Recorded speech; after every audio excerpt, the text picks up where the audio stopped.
This genocide didn't happen in secret, it happened with permission. Dili today is a peaceful seaside capital of the youngest nation of the 21st century. But if we rewind the clock exactly 50 years, this place was the embodiment of a relentless nightmare. Imagine this. You have just celebrated your freedom after more than 400 years under Portuguese colonial rule. Your flag of independence has been flying for only 9 days. And then, at dawn on December 7, 1975, the sky over Dili suddenly turns dark with thousands of parachutes. These weren't aid workers. This was the Indonesian military. For the next 24 years, this tiny island would witness one of the most brutal humanitarian tragedies in modern history.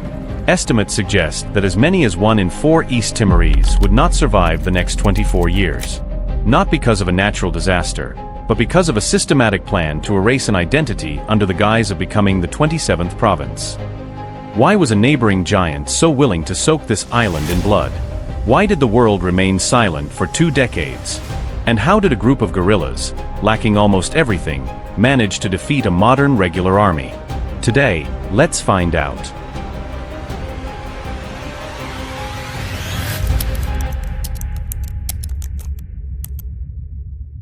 The tragedy of East Timor didn't begin in Jakarta. It began in Lisbon, Portugal, in 1974. The Carnation Revolution toppled a long-standing dictatorship, leading Portugal to abruptly abandon its overseas colonies. East Timor was left in a dangerous power vacuum. Internal factions clashed.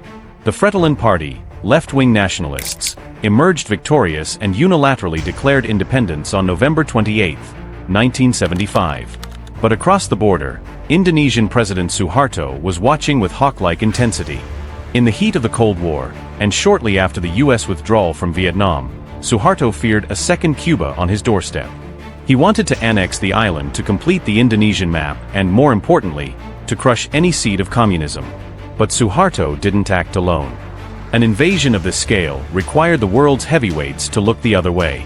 Less than 24 hours before the first paratroopers dropped into Dili, US President Gerald Ford and Secretary of State Henry Kissinger were in Jakarta. In a closed-door meeting, when Suharto presented his plan to invade, Kissinger reportedly told him, "It is important that whatever you do succeeds quickly." The green light was given. The West chose a strategic anti-communist ally over the self-determination of a small island. But both Kissinger and Suharto had miscalculated. They thought it would be a quick operation. They had no idea they had just opened the gates of a hell that would last nearly a quarter of a century. So, how did Operation Lotus, the code name for the invasion, actually unfold in those first hours when there were no international witnesses? The raw truth of that fateful day is more horrifying than any official report ever dared to admit. At dawn on December 7, 1975, sirens tore through the quiet air of Dili.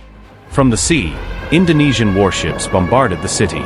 From the sky, elite paratroopers descended on strategic points. The resistance from Fretilin's armed wing, known as Falintal, was brave but futile against the overwhelming might of a full-scale army equipped with modern Western weaponry. What followed was no longer war, it was a massacre.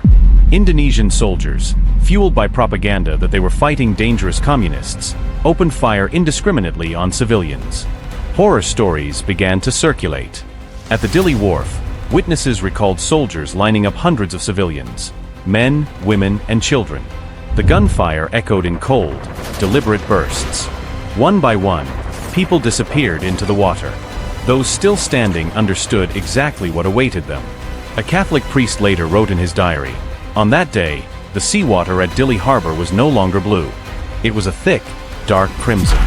In the first few weeks alone, tens of thousands were estimated to have been killed in Dili and surrounding towns.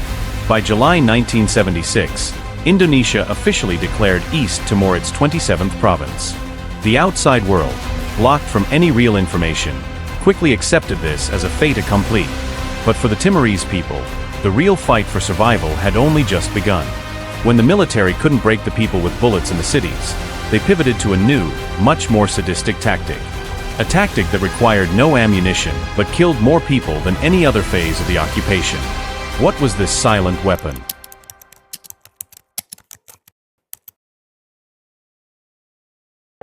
The period from 1977 to 1979 remains the darkest chapter in East Timorese history, a chapter the world almost entirely missed.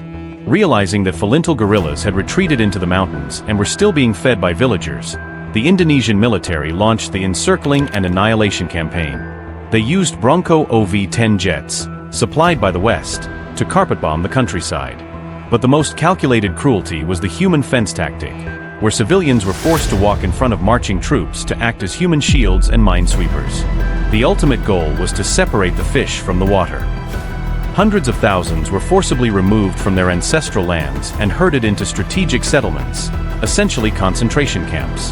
Here, they were strictly controlled and forbidden from foraging or farming too far from the camp. And then, the famine arrived. A man-made famine used as a weapon of war. Crops were burned. Livestock was slaughtered. In the camps, disease and malnutrition ran rampant. Rare photos smuggled out during this time show Timorese children who were literal skeletons, their eyes hollow. It is estimated that during these few years, more than 100,000 people died from hunger and disease during these years. This was a genocide happening in slow motion, behind a wall of silence erected by Jakarta.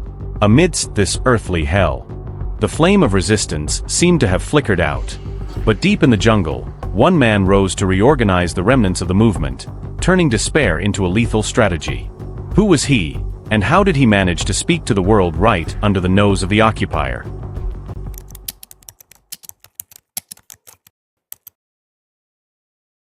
That man was Zanana Gusmio. From the ashes of the resistance, he rebuilt Falintal not just as a military unit, but as a spiritual symbol. They lived in caves and ate roots, but they built an incredible clandestine intelligence network inside the occupied cities. Yet, the world still remained silent. Until November 12, 1991. A peaceful procession of mostly students and young people marched to the Santa Cruz cemetery in Dili to honor a friend killed by the military. They carried no weapons, only banners and hope. As the crowd entered the cramped cemetery gates, Indonesian troops appeared. No warning, no tear gas. Only automatic fire raked into the trapped crowd. More than 250 young people were killed within minutes. But this time, Indonesia had made a fatal error. Hidden in the crowd was British cameraman Max Stahl. He bravely filmed the entire bloody massacre.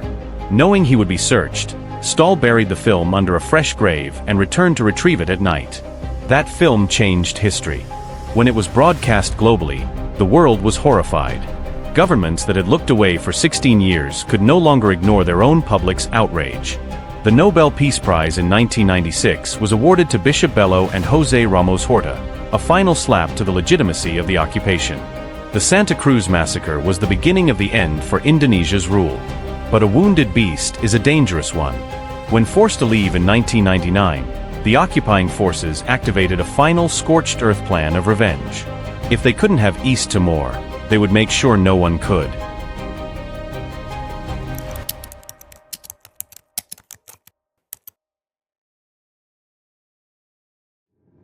In 1998, Suharto's 32-year dictatorship collapsed under the weight of the Asian financial crisis. His successor, B.J. Habibie, under unprecedented international pressure, agreed to a UN-supervised referendum. The military and pro-Indonesia militias launched a campaign of terror. To vote for independence is to vote for death, they warned. But on August 30th, 1999, courage defeated fear. Blind elders were carried to the polls. The injured crawled. 98% of the population voted. The result, 78.5% chose independence. And then, the final nightmare began. As soon as the results were announced, Indonesian forces and militias triggered Operation Clean Sweep. They burned systematically. 75% of East Timor's infrastructure was destroyed. Schools, hospitals, power grids, everything was smashed or torched. Thousands were murdered in a frenzied retaliation. 250,000 people were kidnapped and forced into West Timor. Large parts of Dili were ablaze. The black smoke was so thick it was visible from satellites. Only when the US threatened to cut off economic aid did Jakarta finally allow the international peacekeeping force, Interfet, to enter. When the Blue Berets landed in Dili, they found a ghost city in ruins. 24 years of occupation had ended, but the cost was astronomical. Could a nation born from ashes and blood ever truly find peace? On May 20, 2002, East Timor officially became the first new sovereign state of the 21st century. It was a monumental victory of the human spirit over tyranny. But it was a victory with a bitter aftertaste. Over 200,000 lives lost. A generation raised in fear and famine. Deep psychological scars that still linger in every Timorese family. The story of East Timor from 1975 to 1999 is a painful reminder of the cruelty of power politics, where the lives of small nations are often bartered away by giants. But it is also the ultimate proof that no amount of bombs, no length of imprisonment, can ever truly extinguish the thirst for freedom. They paid an unimaginable price for the simple right to decide their own future. What do you think about the world's silence during those 24 years? Let us know your thoughts in the comments. If you found this story important, please share this video. Don't forget to subscribe to help us keep telling the stories history tried to erase. Thank you for watching.